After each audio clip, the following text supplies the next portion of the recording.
Bonjour à tous, au programme aujourd'hui on va aller analyser Nike, on va voir quels sont éventuellement les futurs bons points d'achat sur Nike. On ira également voir le Nasdaq et le SP500, les marchés américains, voir ce qu'ils ont fait la journée d'hier et voir ce qu'il est possible, à quoi s'attendre dans les prochains jours. On ira voir également le CAC 40 en fin de vidéo. Donc voilà, mais on commence comme je le disais en introduction par l'action Nike. Alors Nike, on va aller la voir en mensuel. Alors l'action Nike est très haussière, hein, elle est très haussière en mensuel.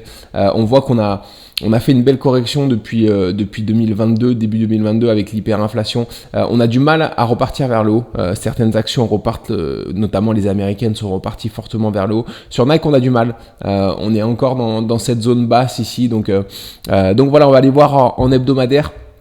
En hebdomadaire, on est en train de former un triangle symétrique. Un triangle symétrique avec une rotation ici, une deuxième, troisième, quatrième. Donc on est bien dans un triangle symétrique, hein. On peut considérer cette figure comme un triangle symétrique désormais.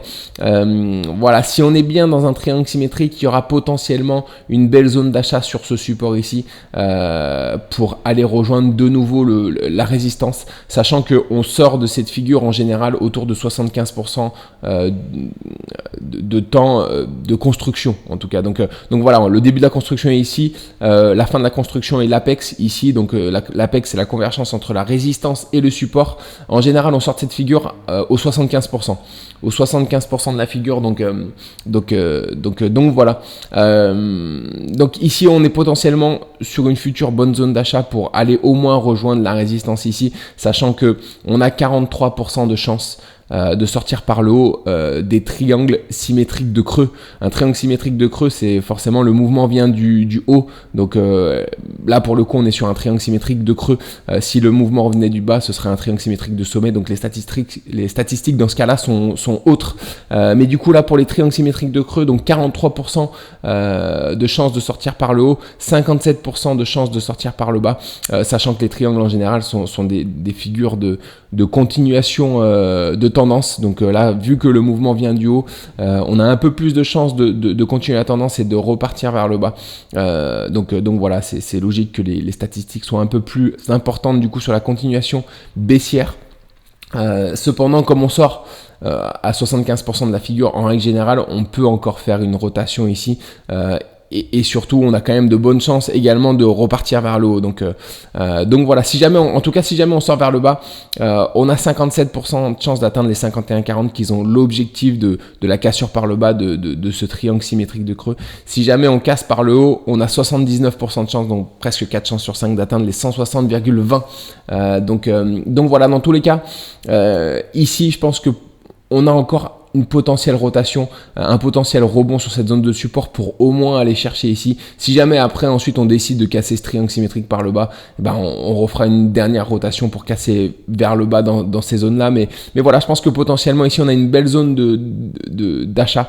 Après, si jamais on casse précocement le triangle, voilà, c'est des choses qui arrivent, mais souvent on est sur autre chose, c'est-à-dire qu'on n'est plus sur des triangles symétriques. Voilà, les objectifs sont souvent, on a souvent des fausses cassures, des objectifs sont remplis moins de fois.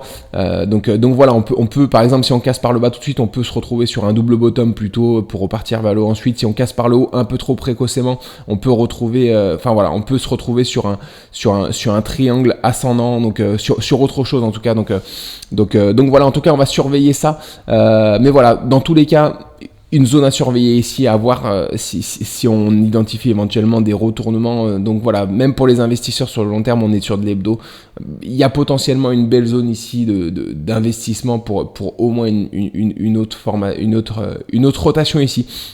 Si on va en daily, alors en daily, on observe un petit essoufflement de la baisse ici, donc à voir ce qu'on fait. Il y a pas grand chose honnêtement en daily. Alors on voit que historiquement on a bien rempli les objectifs. Ici on avait un triangle descendant, on a rempli les 92 qui était l'objectif de cette figure. On est allé même un peu plus bas. Ensuite sur le rebond sur le support, on a fait une épaule inversée avec une ligne de coup légèrement oblique. On a rempli également les objectifs, ça nous a ramené vers le haut du support, sur le haut de la figure de la résistance.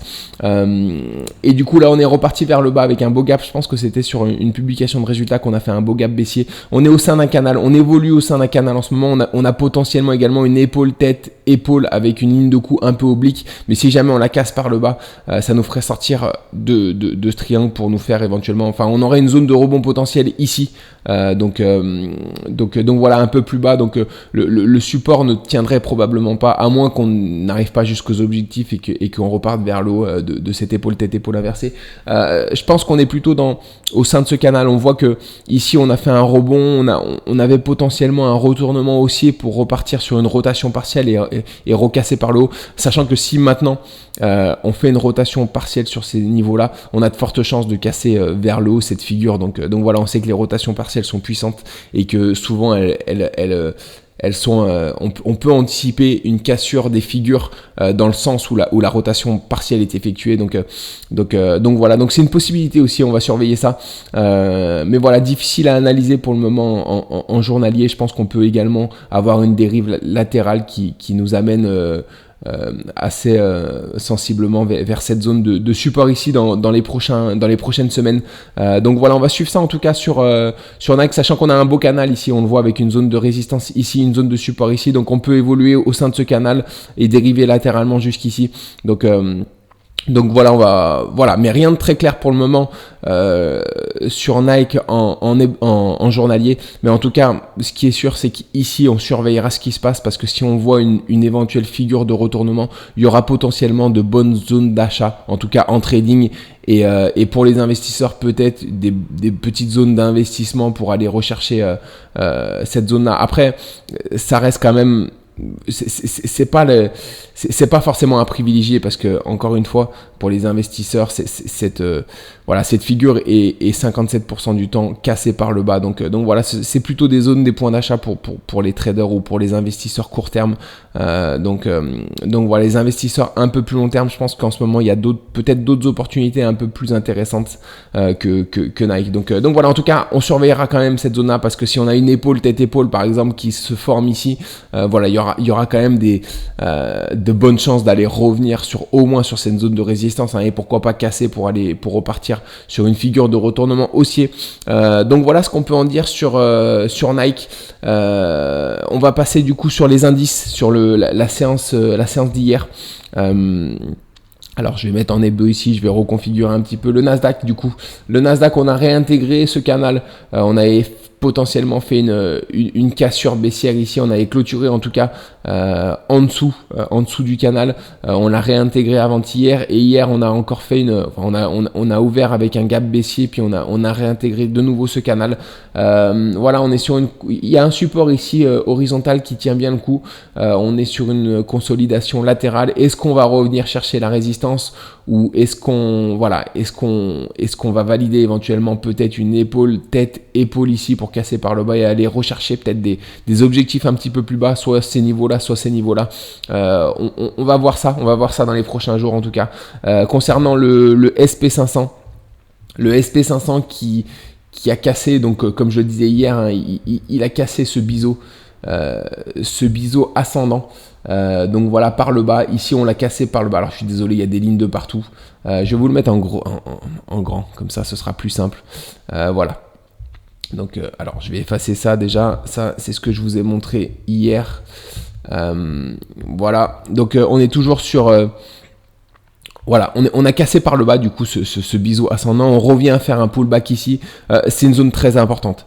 C'est une zone très importante parce que ça va déterminer la suite. Est-ce qu'on est vraiment dans ce biseau ascendant qu'on a cassé par le bas, et dans ce cas-là les objectifs sont beaucoup plus bas, sont les 4110, même si je pense qu'on reviendra déjà sur d'autres zones de support. Il y en a une grosse ici au 4600, voilà, il y en a d'autres également en chemin, par exemple ici qui sont des zones de support, ou encore ici qui sont des belles zones de support. Donc voilà, on est potentiellement également ici sur un triangle symétrique qu'on tente sensiblement de casser par le haut. Si jamais on casse ce triangle symétrique par le haut, on reviendra de nouveau tester cette résistance et on réintégrera ce biseau. Donc voilà, mais en tout cas on est sur une zone très intéressante ici où ça devrait bouger. On va voir cette semaine comment on réagit sur cette zone.